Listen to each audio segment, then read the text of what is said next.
Por isso o Pai gera o Filho desde toda a eternidade. O Pai ama o Filho ama o Pai, e o amor do Pai e do Filho é o Espírito Santo. Três pessoas em um só Deus. É a família divina, é a Trindade, essa família. Mas Deus, no seu amor, quis sair de si mesmo e criou o homem. E para criar o homem, Deus disse: façamos o homem à nossa imagem e semelhança. Ele disse no plural, para mostrar que o homem não é só como indivíduo, como pessoa, imagem e semelhança de Deus, mas porque Deus, ao criar o homem, logo disse: não é bom que o homem esteja só, e façamos-lhe uma companheira. E do lado desse homem, do lado dele, Deus então criou a mulher como companheira, e logo os abençoou e lhes disse: crescer e sede fecundos. Foi o primeiro matrimônio, a primeira família criada por Deus. A família, portanto, criação de Deus. Não é uma convenção social, não é fruto da necessidade do homem que, vendo que não poderia fazer as coisas sozinho, arrumou alguém, ou que vendo que era necessário guardar os seus bens, arrumou uma pessoa. Não, a família é obra do próprio Deus. A família é uma instituição divina, criada por Deus do ponto de vista natural, e depois elevada por Cristo à dignidade do sacramento. O homem e mulher os criou, diz a Sagrada Escritura. Criou homem e mulher, e os uniu e os abençoou. Ou seja, um homem e uma mulher que, na diferenciação dos sexos, não só do ponto de vista físico, mas também do ponto de vista psicológico, afetivo, fez com que os dois se encontrassem e se complementassem. Então é importante nessa relação homem e mulher essa complementaridade. Cada um tem a sua autonomia como pessoa, mas se complementam, homem e mulher.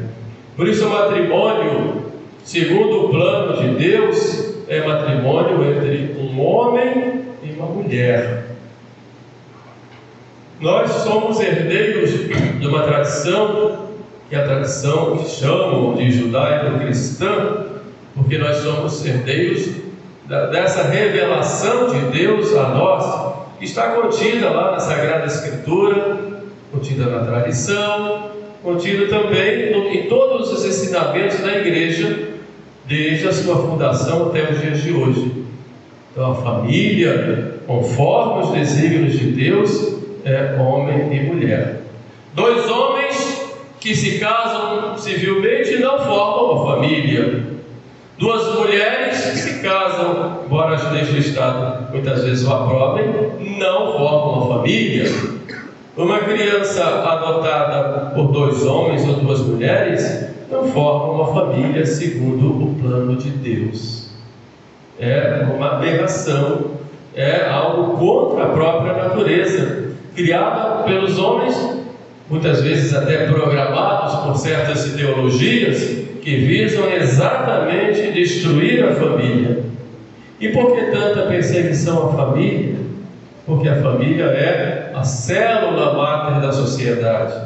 A família é o fundamento de toda a ordem social. E se você quer perverter a ordem social, ou se você quer tornar essa ordem diferente daquilo que foi estabelecido pelo Criador, não importa o interesse que você tenha, você começa destruindo a família.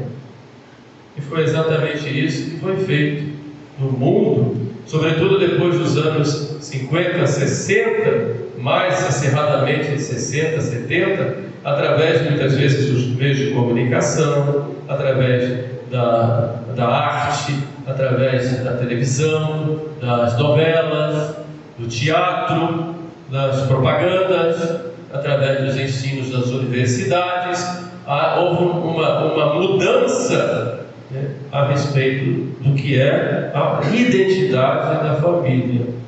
Então, que vem aí no Brasil a lei do divórcio, em 1977, muitas vezes com todo um aparato midiático para defender isso, embora o povo tenha ido para as ruas para defender a família contra o divórcio, mesmo assim o divórcio entrou. Depois vem a lei do aborto, vem a lei está vindo por aí a lei da eutanásia, já vem, enfim, uma série de leis que vão destruindo a família.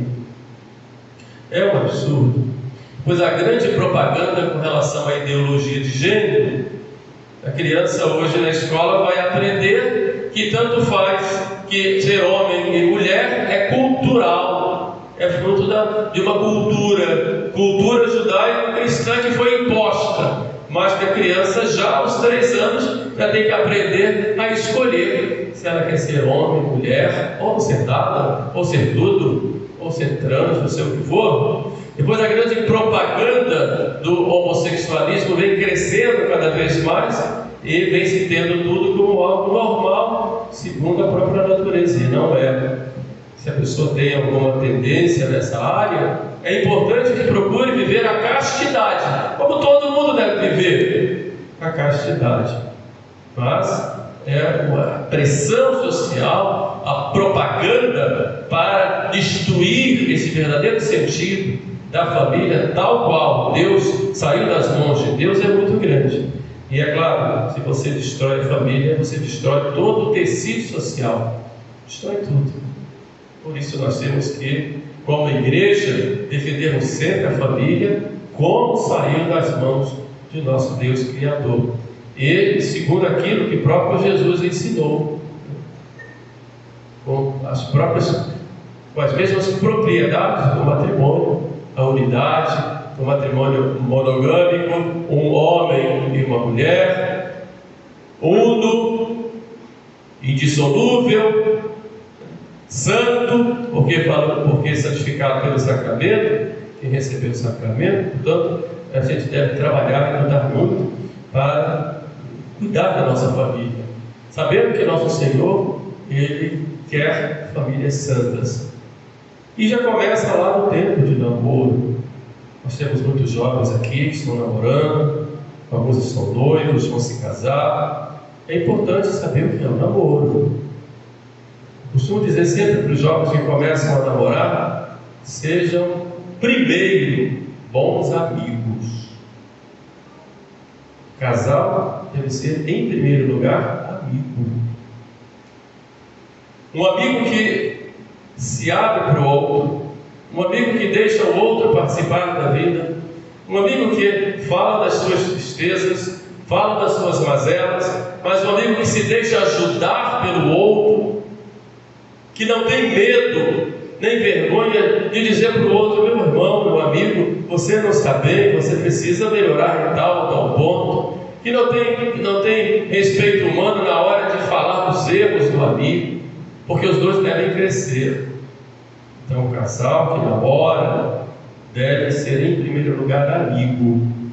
É um amigo ou amiga que tem um projeto em comum de doação mútua, do dar totalmente, receber totalmente por toda a vida. Por isso, não precisa ter medo do outro, não precisa enganar o outro, não precisa querer aparecer para o outro aquilo que você não é. Até porque depois que casar, essa máscara vai cair.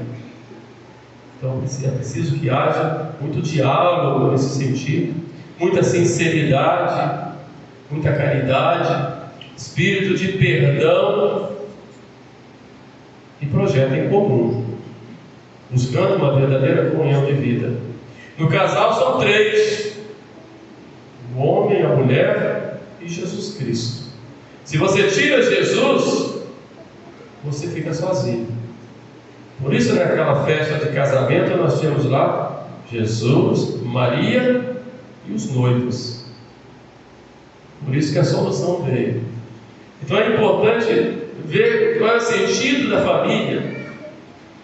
Em primeiro lugar, a identidade da família cristã é ser o santuário de vida, um local santo, uma instituição santa, onde Deus dá a vida, não só física, pela geração dos filhos, mas também moral, espiritual, afetiva. Exatamente ali é um santuário, onde se cultua a Deus, onde se pratica a virtude. É na família que você aprende a amar, que você aprende a respeitar, que aprende a esperar, que aprende a perdoar, que aprende a acolher, que aprende a fazer sacrifícios. É tudo lá em casa, é tudo dentro de casa. É o paraíso aqui na terra, a sua casa, a sua família. Se você desfacela isso, se você começa a desagregar a sua família, você destrói. E você destruindo a família, você destrói a sociedade. Se eu quiser estudar a história de uma civilização ou de uma época, eu tenho que estudar como eram as famílias naquela época. Aí eu vou entender um pouco sobre aquele povo, porque é a família que faz que dá essa fundamentação. Por isso, quando se defende a família, você defende o ser humano. Mas se você destrói a família, você destrói toda a ordem social. Aí é fácil um poder alheio dominar. Muitas vezes, um dos estados totalitários faz exatamente isso. Antes de tomar o poder, vão desagregando a família.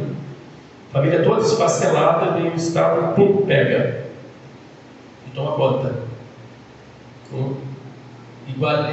Igualando todo mundo, não havendo mais distinção, diferença de homem, mulher, filho, cria uma total desordem. Exatamente esse é o projeto de todo Estado que quer realmente dominar as vontades das pessoas. As pessoas terminam escolhendo o erro, porque não tem mais força para escolher o que é certo. Olhemos agora para aquela família de Caná da Galileia. Vamos analisar um pouquinho o que aconteceu lá e vamos buscar aplicar um pouco a nossa realidade. Houve um casamento, uma festa em Caná da Galileia, diz o Evangelho. Foi convidada Maria e Jesus e seus discípulos também. Primeira graça para aquele casal é ter Jesus e Maria. Assim também, a primeira graça que vocês devem ter no lar é ter a presença de Jesus e de Maria, que dá força, que ilumina, que defende, mas sobretudo que dá o parâmetro. Se eu tenho Jesus e Maria na minha casa, evidentemente nessa festa José não estava porque já tinha morrido, mas se eu tenho Jesus e Maria, eu tenho José também. E tem um modelo a seguir. Notem que nesse modelo havia diferenças. José era o chefe da Sagrada Família, e você vê em José o grande responsável. E é José quem recebe Maria por sua esposa. O anjo diz: receba. É José que vai para Belém e Maria vai com ele. Então ele está à frente e Maria, como uma grande inspiradora, vai com ele. É em José que nós vemos, José que vemos o anjo aparecer e dizer: foge. E José pega a sua família e vai para o Egito. É a José que o anjo aparece de novo e diz: vem, volta. E é José que traz sua família. É José que vai a Nazaré, e quando as pessoas vão falar de Jesus, pergunta: não é ele o filho do carpinteiro? José. Portanto, José é essa grande referência, e como esposo é esse grande responsável pela família, porque na família o cabeça é o homem. É esta a realidade do próprio Evangelho. E vai dizer então que na mulher, as feministas pulam nos bancos e dizem: não é possível, nós somos iguais. Não são, são diferentes. A dignidade é a mesma para todos, mas são diferentes, cada um na sua função. E o que é Maria? a grande inspiradora, a grande cuidadora, aquela que mesmo no silêncio ela sai fazendo o que é necessário, aquela que se preocupa, aquela que chega para Jesus e diz: meu filho, por que você fez isso conosco? Quer dizer, aquela mãe aflita, a mãe, como diz Jesus no Evangelho, que cuida da casa, que está sempre atenta, que se alegra quando encontra a dracma perdida, é sempre a mãe, mulher e esposa. Enquanto o homem da família é o cabeça, a mulher é o coração. Não existe aí grandeza, mas existe diferença e complementaridade, havendo respeito mútuo, cada um na sua missão. Porque casar é também aceitar uma missão. Por isso nós vemos lá aquele casal com Jesus e Maria. Por quê? Porque na família nós temos a grande referência, que é a família sagrada. E vemos Jesus, um menino obediente, e diz 2 vezes a Sagrada Escritura falando da obediência. E ele crescia em graça, sabedoria e era submisso. Deus se submete a Jesus e a José e a Maria. Os filhos devem ser obedientes a seus pais, devem ouvir a seus pais, devem viver essa vida de família em casa. Não podem maltratar, desrespeitar, devem alimentar o seu grande amor a seus pais, rezar pelos pais, cuidar dos pais, sobretudo quando os pais estão na velhice. É uma grande responsabilidade dos filhos. Olha Jesus aí nos dando um exemplo. Morrendo na cruz, minha mãe não vai ficar sozinha. E chama João e diz: cuida dela, você agora é filho dela. E diz a Maria: cuida dele, ele agora é teu filho. Veja o cuidado de Jesus com sua mãe. Portanto, aí nós temos nessa festa de casamento já o protótipo da família, que é a presença de Jesus, Maria e com ele e ela, a Sagrada Família. Mas vejamos um pouquinho aqueles noivos lá. Em determinado momento faltou vinho. As festas lá na Palestina de casamento duravam às vezes uma semana, e tinha comida, muita carne de carneiro, muito vinho, muitas danças. Era uma festa de longa, as pessoas se alegravam, pulavam. Isso exatamente depois do encontro dos dois, para consumar o matrimônio. O fato é que durante a festa falta o vinho. Olha a atenção de Maria, a observação de Maria. Faltou o vinho. A mulher tem essa característica dela, observa tudo. Deus deu à mulher a capacidade de uma águia. Ela está atenta a tudo, atenta a tudo. Os olhos da mulher vão para um lado, para o outro, para um lado, para o outro, vê tudo. Escolhe aquilo que interessa para falar tudo. O homem não, só numa direção. Se acontecer uma coisa aqui, não, ele tem que virar para poder ver, senão já é. Mas Maria atenta. Essa atenção de Maria, esse cuidado de Maria, faz com que ela veja uma necessidade. E vai a Jesus. Ele não tem mais vinho. Então essa função da mulher de ter esse cuidado, essa atenção e depois inspirar. Ela não chegou desesperada, não chegou descabelada. Ai, pelo amor de Deus, tem que acabar o vinho, pelo amor de Deus, como é que vai ser uma vergonha? Não, como é que vai ser? Desespero. Não, eles não têm mais vinho. Não tem mais vinho. Aquela inspiração. Não chegou lá de baforido, com o celular na mão, ligando para todos os fornecedores de vinho. Não. Inspirou.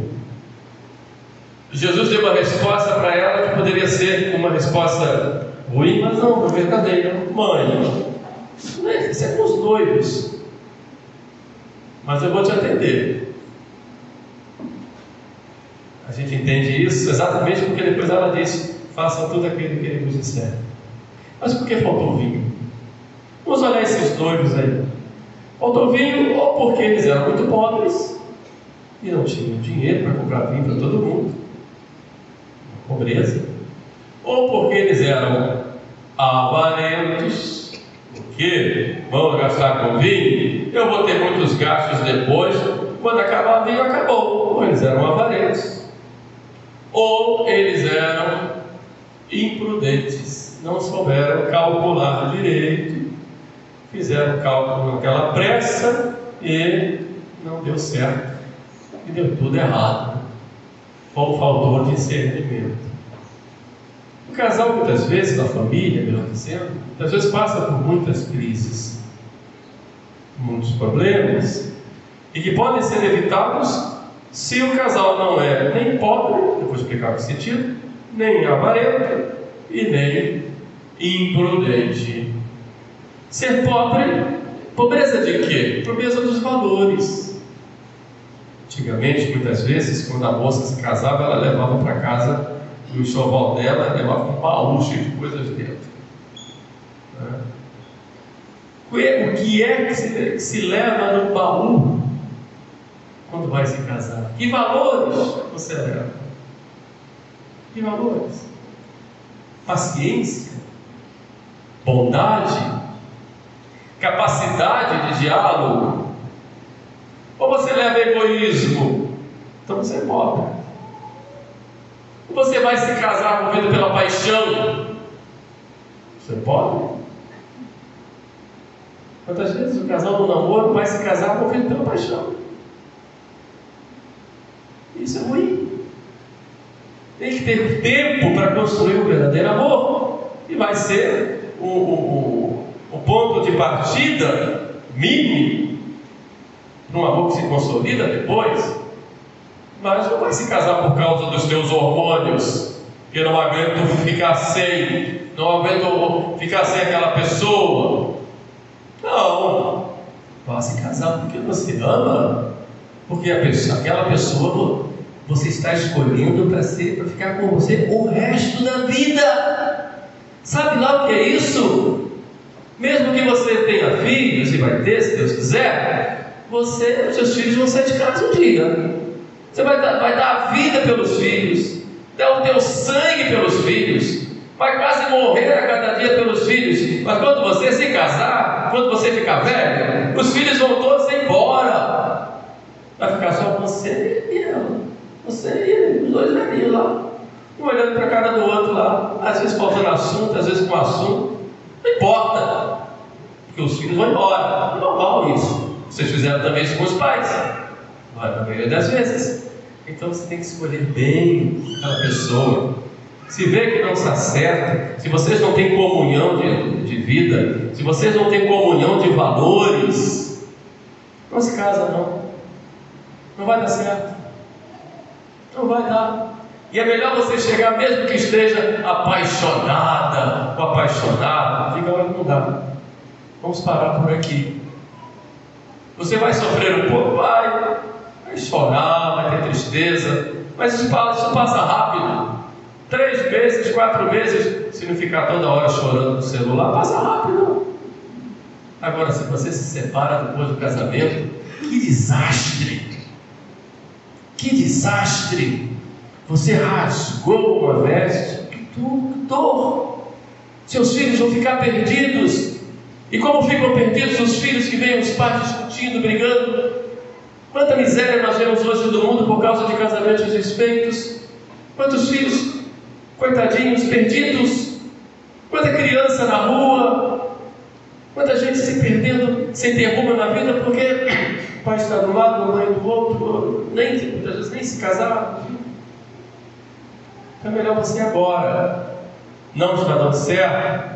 Não venham com essa história imatura e de criança, e depois que a gente casar melhora. Isso é ilusão. Eu não casei, mas em casamento trabalho com isso, posso me dizer que sou especialista. Modéstia às favas, como diz um amigo meu, porque eu trabalho com isso o tempo todo. Eu pensei que ele ia melhorar. Minha filha, se antes ele bebia um copo de cachaça, agora ele bebia uma garrafa, depois quando ia para você, passava lá uma coisa na boca para tirar o gosto, o cheiro. Mas agora, meu filho, você vai dormir com ele assim. E acabou-se. Verdade? Ou vice-versa. Se ela era gastadeira, vaidosa, fútil, superficial, estava mais preocupada com o espelho, quer dizer que não usa, pode usar que é bonito, mas mais preocupada com o espelho do que com a virtude, depois de casar, meu filho, já era. Piorava. Você quer uma pessoa fútil, uma pessoa imadura ou superficial para cuidar dos seus filhos? Desculpem vocês, meus irmãos, ser bem firme, mas essa é a realidade que nós temos hoje. E por isso, depois que casa, começam os problemas, porque são pobres, não têm valores, se preocupam muito com o enxoval, em arrumar uma casa bonita, com a viagem da lua de mel, com o número de convidados, com o buffet bonito, todo mundo vai lá brincar, etc. Mas com aqueles valores que você vai levar no baú do seu coração, você não tem nada. Então, é claro que não vai dar certo. Vai faltar vinho no seu casamento. Mas aquele casal podia ser avarento. O que é ser um avarento? O avarento aqui é aquele casal que só se preocupa com as coisas materiais. Faz da vida de família, faz da família uma empresa. Trabalhar, comprar móveis, comprar casa, passear, pagar contas. E isso 1 dia, 2 dias, 3 dias. Nossa família se resume nisto. Não há tempo para nós. Nosso cuidado é só com coisa material. Claro que nós precisamos das coisas materiais. Precisamos todos os meses ir ao mercado, comprar coisas para casa, colocar coisas lá na despensa. Precisamos comer, precisamos ir comprar roupa, comprar uma coisa ou outra, pagar as contas, etc. Tudo é normal. Mas não posso esquecer que isso não é o fim da vida familiar. Isso é um meio necessário para a vida aqui na terra. Mas a família tem que pensar em algo muito maior do que as coisas da terra. Então não vão fazer do casamento de vocês um grande negócio em que só cuidam da matéria e não cuidam da oração, da vida em comum, da participação da vida do outro. Não tem tempo. Não tem tempo. Não tem tempo. O terceiro erro daquele casal pode ter sido também imprudência. Não souberam discernir as coisas. E quantos casais são assim em família imprudentes? Nossas preocupações são tão grandes, a gente não tem tempo para conversar. Veja, por exemplo, nós que moramos aqui na Baixada, quem sai cedo para trabalhar, sai de madrugada, pega um trem cheio, um ônibus cheio, acorda, vai dormir tarde, acorda cedo, alguns estudam fora, enfim, quanto tempo vocês vão ter? Aí chega o homem em casa, a casa para o homem é um paraíso, porque quando volta para casa é como se ele voltasse de uma batalha, então quer ter paz em casa. Por isso, mulheres, provoquem e trabalhem para essa paz em casa. A mulher, o lugar da casa é um lugar de trabalho, então de vez em quando a mulher fica, vamos dar uma saída, e o homem olha, não, estou cansado. Não estou mulher, nem que você vai na esquina lá comprar uma pipoca, mas vai. Ela precisa disso, senão vai surtar também. De qualquer forma, é importante que na vida do casal haja essa participação da vida de família, e que se que almocem juntos, se não dá para almoçar, que jantem juntos, que conversem, que trabalhem, que brinquem, que gastem tempo com a família. O homem procura agradar a sua esposa, procura ser carinhoso, tratar bem, com respeito, mas com amor. Não vai tratar bem só na hora da intimidade. Isso vai no dia a dia. A mulher precisa se sentir amada, precisa se sentir respeitada, valorizada. O homem também precisa se sentir respeitado. Tem alguém que cuida dele. Senão, vira confusão. Os filhos precisam ver os pais bem, precisam ser obedientes, como eu disse há pouco.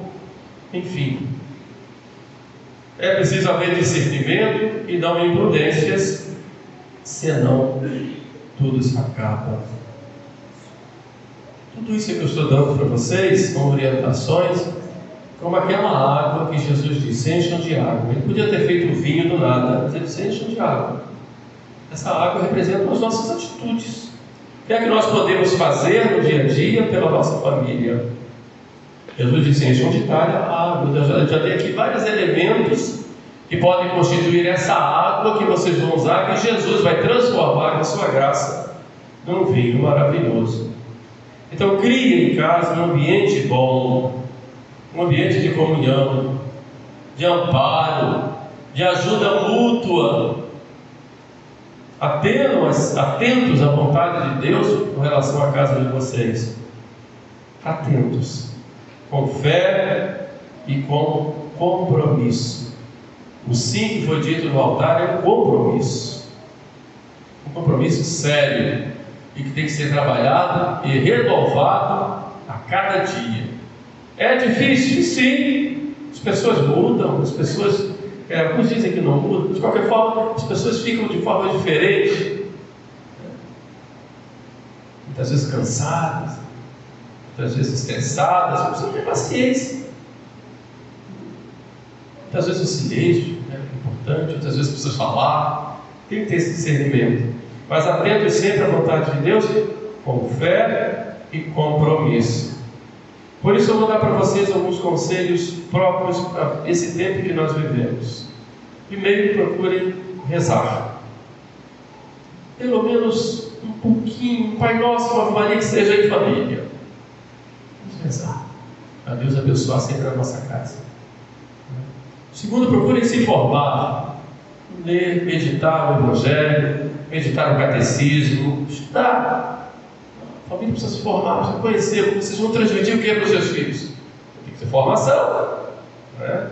E depois vivência. E depois procurem ter contatos com outras famílias que também pensam como vocês, e que possam ter grupos de famílias, que possam se ajudar mutuamente, que as crianças possam ter convivência, que os jovens possam conviver, mas que haja grupos. Convida uma família para a sua casa, tem que tomar um café, vai todo mundo lá. Uma coisa bem tranquila, não é para brigar, discutir, não, todos juntos aqui juntos. Contar histórias, é importante. E as famílias se fortalecerem. Isso é necessário isso, sobretudo nesses tempos em que são tão poucas as famílias que realmente têm esse compromisso. Então, peçamos a Nossa Senhora, que esteve lá em Caná, que ela interceda pelas nossas famílias, nos fortaleça, e nos dê sempre essa vontade firme de apostarmos e investirmos na família, que é esse grande tesouro da sabedoria divina aqui na terra. Louvado seja nosso Senhor Jesus Cristo. Para sempre. Em pé.